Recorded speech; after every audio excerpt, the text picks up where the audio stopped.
Hello students, welcome to our channel Commerce Nation learn with confidence. तो कैसे हैं आप सब? मैं देवाशीष एक बार फिर आपके सामने आज आया हूँ कॉस्ट अकाउंट का पार्ट 5 लेके। इसके पहले 4 पार्ट ऑलरेडी अपलोड किए जा चुके हैं। उस 4 पार्ट को देखने के बाद ही आप इस 5th पार्ट को देखिएगा, क्योंकि उसमें सारे बेसिक्स, कुछ इंपॉर्टेंट टर्म्स कवर किए गए हैं। मैं Devashish BCom MCom pass from BHU and NET qualified हूँ। ये सारे वीडियो के जो नोट्स है वो हमारे कॉमर्स नेशन के ऐप में अपलोड किए जा रहे हैं, हर रोज किए जा रहे हैं, ठीक है। वहां से भी आप लोग देख सकते हैं। साथ ही आपको कॉमर्स नेशन ऐप में कुछ एक्स्ट्रा फैसिलिटीज भी और है कि कॉमर्स नेशन ऐप को आप डाउनलोड कर लेंगे तो उसमें आपको फ्री स्टडी मटेरियल है, प्रीवियस ईयर के पेपर है और साथ ही आपको 500 प्लस एमसीक्यूज फ्री में है, ठीक है। तो आप उसको भी प्रैक्टिस कर सकते हैं और अपने परफॉर्मेंस को और भी इफेक्टिव बेहतर बना सकते हैं। इसके साथ ही हमारे कॉमर्स नेशन के खुद के अपने टेस्ट सीरीज लॉन्च किए गए हैं, वो भी जो वैसे ही जैसे कि बीएचयू आपको कंडक्ट करवाएगा। बीएचयू इस बार से ऑनलाइन टेस्ट करवा रहा है, तो ऑनलाइन टेस्ट ही हम लोग कंडक्ट करवा रहे हैं आपको। अभी तक उस प्रीमियम टेस्ट सीरीज में, जिसका कि बहुत ही कम चार्ज है, ₹499, उसमें 10 प्लस टेस्ट सीरीज अभी तक ऐड किए जा चुके हैं और हर रोज उस पर एक नया टेस्ट सीरीज ऐड किया जा भी रहा है। तो इस टेस्ट सीरीज का फायदा क्या है कि पहले तो हम उसी पैटर्न को देखेंगे और अटेम्प्ट करेंगे उसी पैटर्न के वे में एग्जाम की जिसमें कि बीएचयू हमारा एग्जाम लेने वाला है, दैट इज ऑनलाइन एग्जाम।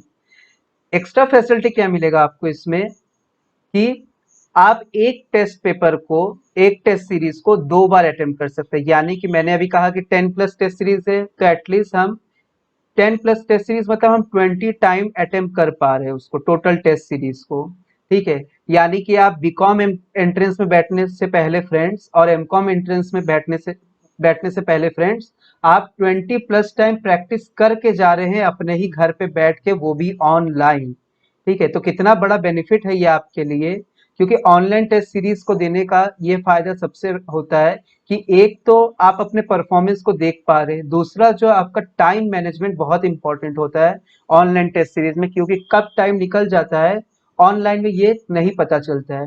हमारे एमकॉम फ्रेंड्स जैसे कि हो सकता है कुछ लोग एग्जाम देते हैं ऑनलाइन के, बैंक के हो गए, एसएससी के हो गए, तो उनको थोड़ा बहुत एक्सपीरियंस होगा, लेकिन बीएचयू किस तरीके से कंडक्ट करवाएगा वो आपको नहीं अभी एक्सपीरियंस होगा, क्योंकि बीएचयू फर्स्ट टाइम करवाने जा रहा है।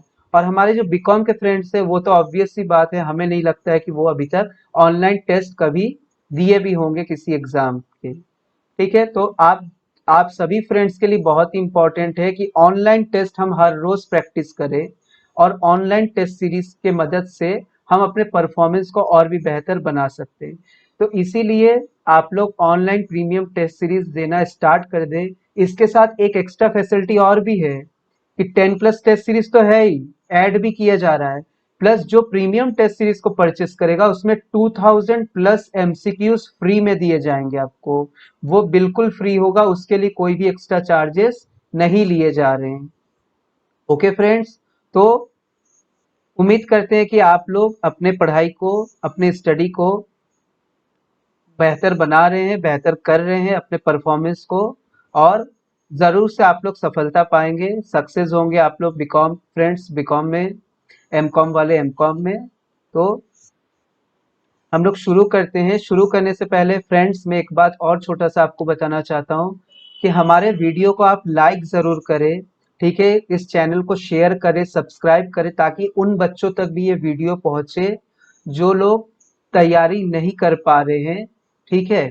तो ये एक छोटा सा बात था जो कि कहना था। तो प्लीज़ प्लीज़ आप लोग चैनल को सब्सक्राइब करिए, शेयर करिए, लाइक करिए, कमेंट करिए। कोई प्रॉब्लम है, हम लोगों का नंबर दिया हुआ है, हम सारे फैकल्टीज के नंबर अवेलेबल है, आप कॉल करके कभी भी अपने डाउट्स को क्लियर कर सकते हैं। तो चलिए फ्रेंड्स, बातें तो हो गए, ठीक है। तो शुरू करें हम लोग अपना टॉपिक। तो आइए शुरू करते हैं हम लोग पार्ट 5 आज कॉस्ट अकाउंट का, ठीक है। तो कल हम लोगों ने पढ़ लिया था कि रोवन स्कीम और हेल्से स्कीम, और इससे रिलेटेड आप लोगों ने एक न्यूमेरिकल को भी देखा था कि how to apply this formula in numerical. एकाक छोटे मोटे न्यूमेरिकल देखे जाते हैं एमकॉम फ्रेंड्स, आप लोग ध्यान दीजिएगा, क्योंकि कॉस्ट अकाउंट हम लोग उतने अच्छे से नहीं पढ़ते थे ग्रेजुएशन में, तो इसीलिए इसमें से थोड़ा डीप नॉलेज बहुत इंपॉर्टेंट है। और डीप नॉलेज के लिए क्या करना है, कुछ नहीं, आपको बस इन्हीं वीडियोस को फॉलो करने हैं, टेस्ट देने हैं, प्रीमियम टेस्ट सीरीज परचेस करके टेस्ट देने हैं, स्टडी इसी स्टडी मटेरियल को पढ़ना है, ठीक है ना, इससे ज्यादा कुछ भी नहीं पढ़ना है। जहां ज्यादा पढ़ना होगा वो भी हम ही लोग आप लोगों को प्रोवाइड करवाएंगे, कहीं जाने की जरूरत नहीं है फ्रेंड्स। तो चलिए, हम लोगों ने रोवन तक तो पढ़ लिया था। आज हम लोग क्या पढ़ेंगे फ्रेंड्स, हेल्थ से वेयर स्कीम। देखिए, हेल्थ से वेयर स्कीम क्या है फ्रेंड्स, ये कोई नया प्रीमियम स्कीम नहीं है, ठीक है। It is similar to health से स्कीम, बस एक डिफरेंस क्या है कि उसमें हम प्रीमियम देखे थे हेल्थ से वाले में 1:1 में डिस्ट्रीब्यूट हो रहा था, इसमें 1:2 में डिस्ट्रीब्यूट किया जा रहा है प्रीमियम बोनस को, 1:2 में between workers and employers. This scheme किसने इंट्रोड्यूस किया, this scheme is introduce by G and J Weir limited in Glasgow. यहाँ से ये स्कीम क्या हुआ था, इंट्रोड्यूस हुआ था। याद रखना है कहाँ से इंट्रोड्यूस हुआ था, पूछा जाता है क्वेश्चन। अब देखिए क्या है, combination of time piece rate में हमारा जो पहला है इमर्शन एफिशिएंसी स्कीम। फ्रेंड्स, इसमें से डायरेक्ट क्वेश्चन पूछे जाते हैं इन्हीं सब स्कीम में से। कल भी मैं बता चुका हूँ, उसके पहले के वीडियो में बता चुका हूँ। मैं हर रोज आपको बोलता हूँ कि कैसे क्वेश्चन पूछे जाते हैं। इससे हो सकता है थोड़ा सा वीडियो मेरा लंबा चला जाता है, टाइम ड्यूरेशन लंबा थोड़ा हो जाता है, लेकिन टाइम कम है, अपने को प्रिपरेशन अच्छा करना है, बेहतर करना है, ठीक है ना, जिससे कि एंट्रेंस क्रैक हो जाए। तो देखिए, आज भी मैं बात करूंगा कैसे क्वेश्चन पूछे जाते हैं। इमर्शन एफिशिएंसी स्कीम क्या कह रहा है कि if a worker work more than 67% of efficiency is entitled to receive bonus. देखिए फ्रेंड्स, क्वेश्चन बन गया कि कितना परसेंट अगर एफिशिएंसी होगा तो आपको बोनस मिलेगा। तो सिर्फ 67% अगर आप एफिशिएंट काम कर रहे हैं, ठीक है ना, स्टैंडर्ड वर्क से आप अगर 67% काम कर रहे हो उसका स्टैंडर्ड परफॉर्मेंस का, तो आपको बोनस मिलेगा, ठीक है। अब बोनस के लिए इसमें कुछ परसेंटेज सेट किए गए कि कितने से कितने तक लेके कितना बोनस रिसीव होगा, ठीक है ना। तो क्वेश्चन इसमें से भी बनते हैं बहुत, ये तो बेसिक सा क्वेश्चन पूछ देगा, लेकिन थोड़ा सा अगर क्वेश्चन एडवांस कर देगा, तो एडवांस हो या कुछ भी हो, अपने को छोड़ना कुछ भी नहीं है। देखिए क्या पूछा जा सकता है, और भी थोड़ा सा अगर टिपिकल कर दे पेपर, तो देखिए यहाँ पे 67 to 70% होगा तो 5% बोनस दिया जाएगा, 71 to 80% होगा तो 7% बोनस दिया जाएगा, 81 to 90% होगा तो 10% आपको बोनस मिलेगा। अच्छा, 81 to 90, 71 to 80 किसका बात किया जा रहा है, ये स्टैंडर्ड वर्क का, मतलब स्टैंडर्ड वर्क अगर इतना काम होगा तो इतना मिलेगा, 71-80 होगा तो इतना 7%, 81-90 10%, 91-99 15%, 100% होगा तो 20%। दिमाग में आ रहा होगा सर, अगर 100% से भी ज्यादा काम करे, जैसे कल कर रहे थे कि 12 यूनिटी बनाना था लेकिन 15 बना दिए, तो 12 तो हो गया मेरा स्टैंडर्ड 100% वर्क, लेकिन अगर वही 12 की जगह 15 कर दिया तो एक्स्ट्रा कर दिया 30%, ठीक है। तो देखिए वो कैसे होगा, तो मोर देन 100% अगर हो गया, ठीक है, मोर देन अगर 100% हो गया तो क्या हो जा रहा है, 20% तो मिलेगा ही, प्लस 100% से जितना मिलेगा उसका एक पैरेलल वे में वो बढ़ता जाएगा बोनस। मतलब अगर 101 है आपका वर्क वर्क परफॉर्मेंस, तो 100 पे ये 20% मिलेगा, प्लस 1% जो और ज्यादा काम किया, इस 1% का 1% और मिलेगा।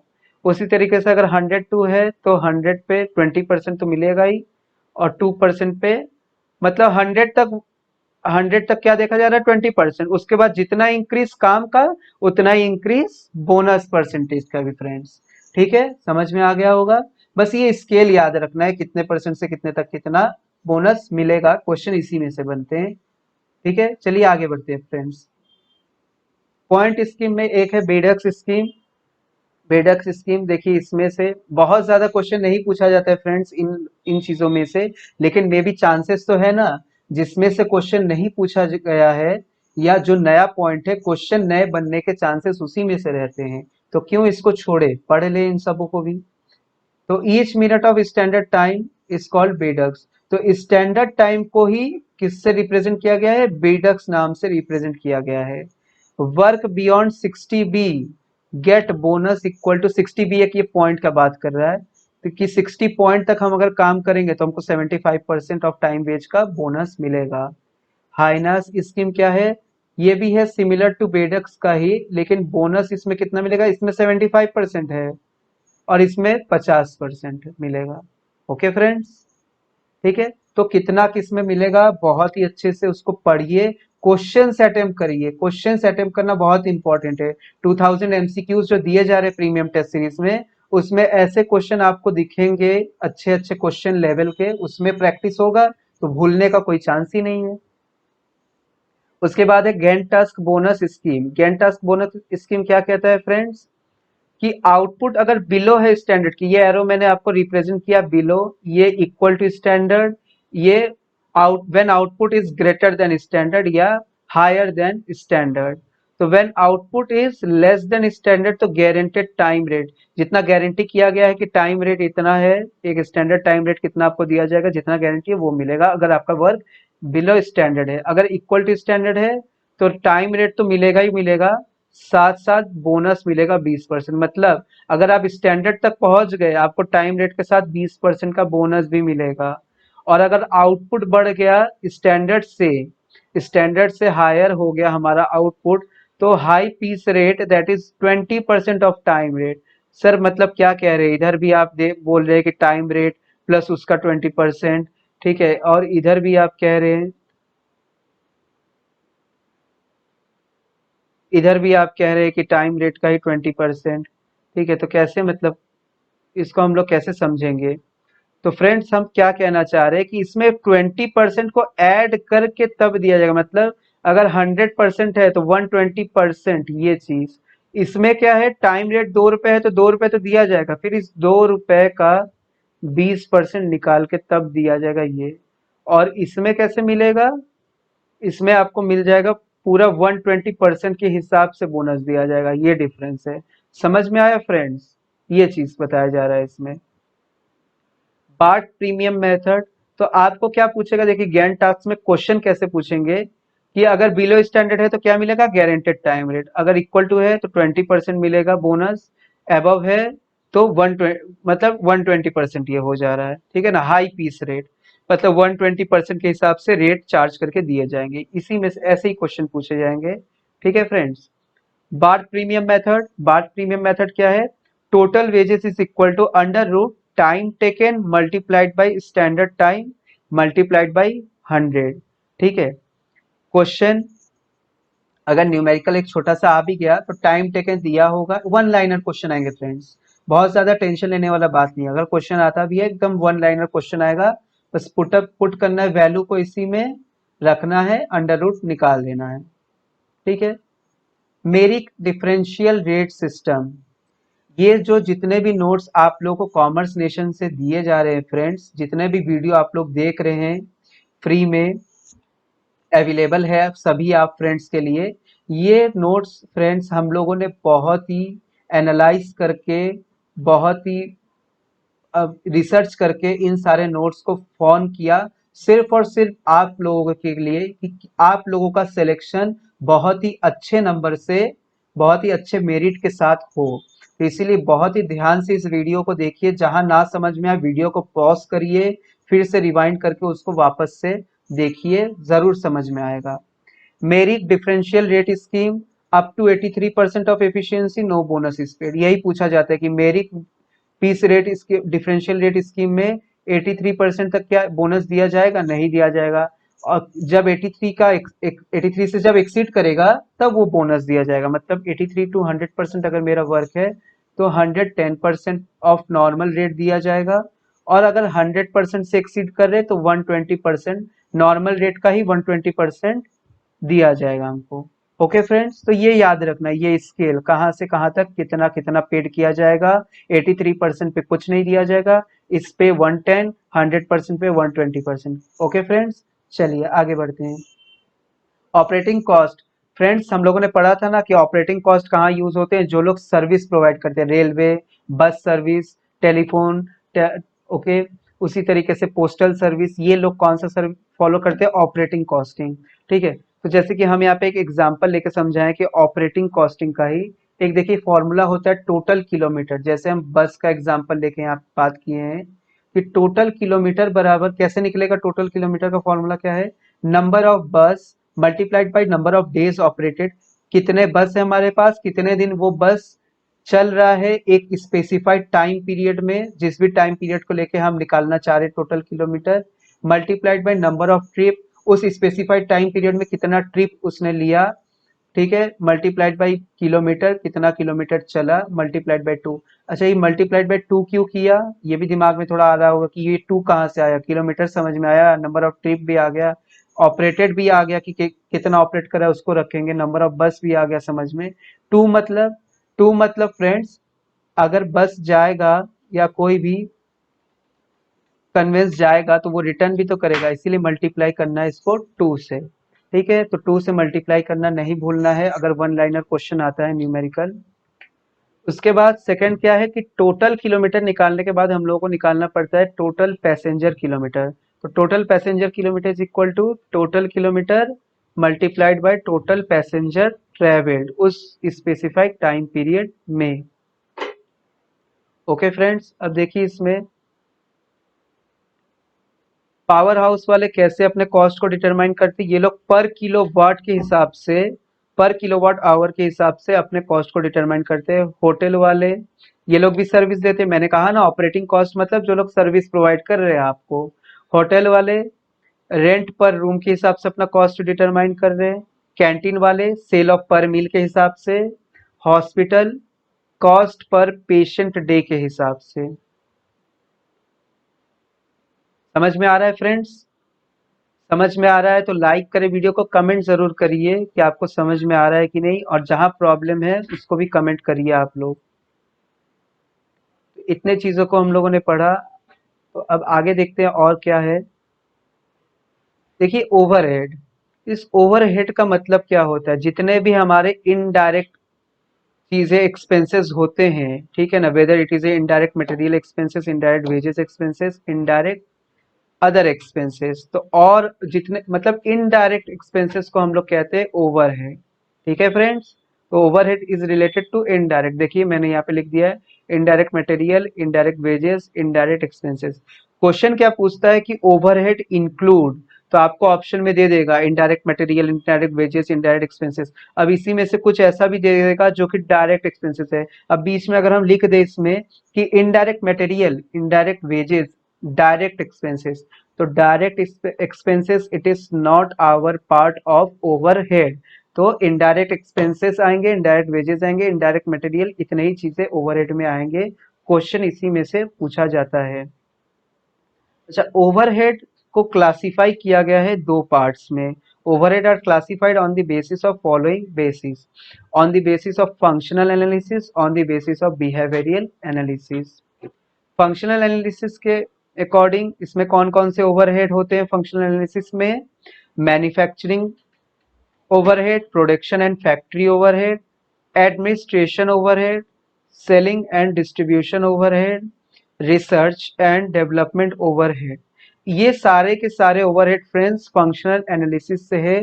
बहुत ही इंपॉर्टेंट है, इंपॉर्टेंट मार्क करिए, क्योंकि पूछा जाता है कि function which of the following overhead is include in functional analysis और not included in functional analysis. तो जब हमको पता रहेगा कि कौन कौन से इंक्लूड होता है तभी ना हम सही ऑप्शन टिक मार के आ सकते हैं, ठीक है। तो याद रखना है कि कौन सा फंक्शनल एनालिसिस के ओवरहेड होते हैं, कौन सा बिहेवियरल एनालिसिस के ओवरहेड होते हैं, ठीक है। बिहेवियरल एनालिसिस में fix overhead, variable overhead, semi variable overhead, ठीक है फ्रेंड्स। ये होते फंक्शनल एनालिसिस के ओवरहेड, ये होते बिहेवियरल, ये भी इंपॉर्टेंट है, क्वेश्चन पूछे जाते हैं इसी में से। तो अच्छे से आप लोग पढ़ाई करिए, मेमोराइज करिए चीजों को। मार्जिनल कॉस्टिंग पूछा जाता है question, which of the following costing is used in decision making. तो कौन सा costing? Marginal costing is used in decision making, ठीक है। एब्जॉर्प्शन ऑफ ओवरहेड फ्रेंड्स, ये एक नया टॉपिक है, एब्जॉर्प्शन ऑफ ओवरहेड। अच्छा, क्या मतलब, क्या लग रहा है कि एब्जॉर्प्शन ऑफ ओवरहेड का मतलब क्या होना चाहिए? एक लिटरल मीनिंग क्या होना चाहिए? तो आप लोग वीडियो को पॉज करें और पहले तो जो भी आपके दिमाग में आ रहा है कि एब्जॉर्प्शन ऑफ ओवरहेड का मतलब ये मीनिंग होना चाहिए, तो उसको आप लोग कमेंट करिए।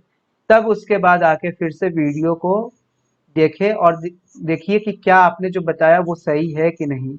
इससे क्या पता चलेगा कि आपका कॉन्सेप्ट कितना क्लियर है ना फ्रेंड्स। तो देखिए पढ़ देते एक बार कि एब्जॉर्प्शन ऑफ ओवरहेड मतलब क्या होता है। तो absorption of overhead refers to charging overhead to individual product और जॉब। मतलब एक पर्टिकुलर जॉब का एक पर्टिकुलर प्रोडक्ट बनाने के लिए जो भी कॉस्टिंग आई है उसमें, उस टोटल कॉस्ट को उसी में क्या कर देना, उसी प्रोडक्ट के साथ, उसी जॉब के साथ रिलेट कर देना, ताकि हम बता सके कि हाँ इस पर्टिकुलर प्रोडक्ट में या इस पर्टिकुलर जॉब में इतना टोटल कॉस्ट इन्वॉल्व हुआ। तो absorption of overhead is nothing but it is simply refers to charging the overhead to individual product और जॉब। मतलब एक इंडिविजुअल प्रोडक्ट और जॉब को करने में जितना भी कॉस्ट आया है, उस सारे कॉस्ट को हम क्या कर दे, उसी में एलोकेट कर दे, ताकि आप अपने कॉस्ट को करेक्ट वे में, एफिशिएंट वे में, इफेक्टिव वे में डिटरमाइन कर सके। ओके फ्रेंड्स,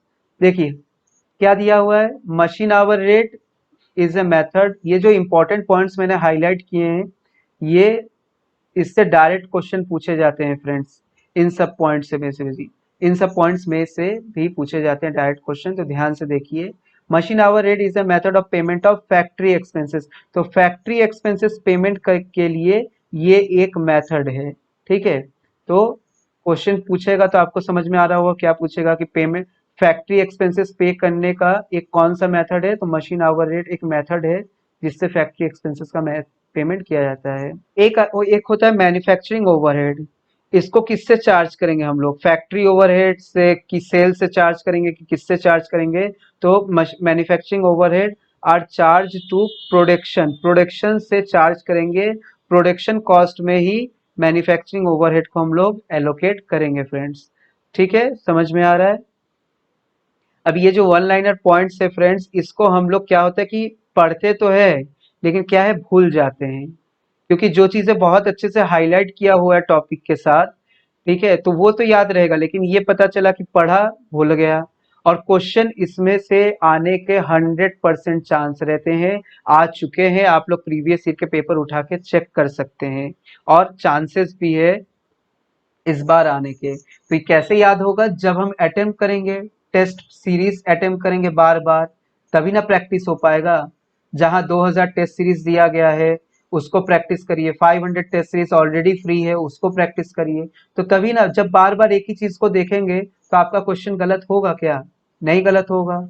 अब देखिए एक नया टॉपिक है हम लोगों का, कि पेमेंट मेथड क्या है। फैक्ट्री ओवरहेड पेमेंट के लिए 3 मेथड होते हैं। There are 3 payment method for the payment of factory overhead. These are direct labor hour, machine hour, percentage. Machine our निकालने का ये फॉर्मूला होता है total factory overhead divided by total machine our. आपने देखा ना कि मशीन एक्सपेंसेस को, ठीक है ना, मशीन एक्सपेंसेस को हम लोग फैक्ट्री ओवरहेड में ही चार्ज करते हैं। जैसे अभी पढ़ा ना कि मशीन ओवरहेड कहाँ पे चार्ज करते हैं, फैक्ट्री ओवरहेड। इसीलिए फॉर्मूले में भी वही लिखा हुआ है कि total factory overhead divided by total machine hours. Cost sheet format important mark करिए फ्रेंड्स, पढ़ने से पहले इसको इंपॉर्टेंट मार्क करिए, मोस्ट इंपॉर्टेंट मार्क करिए इसको। तो चलिए फ्रेंड्स देखते हैं कि कॉस्ट शीट क्या होता है। ठीक है, कॉस्ट शीट क्या होता है आप लोगों को पता है, कुछ आइडिया है क्या। कॉस्ट शीट मतलब एक ऐसा शीट जो कि किसी प्रोडक्ट को मैन्युफैक्चरिंग से करने से लेके to the point of saleable, मतलब कि उसको सेल के स्थिति में लाने तक के जितने भी कॉस्टिंग होते हैं, all cost are recorded in cost sheet.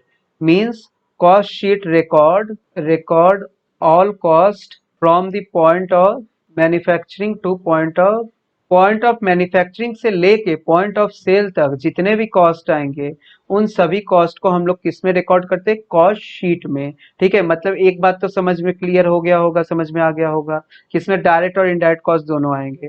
तो किसको कहेंगे डायरेक्ट, किसको कहेंगे इनडायरेक्ट, कौन से कंपोनेंट में डायरेक्ट ऐड होते हैं, उसमें से क्वेश्चन पूछे जाते हैं। चलिए देखते हैं।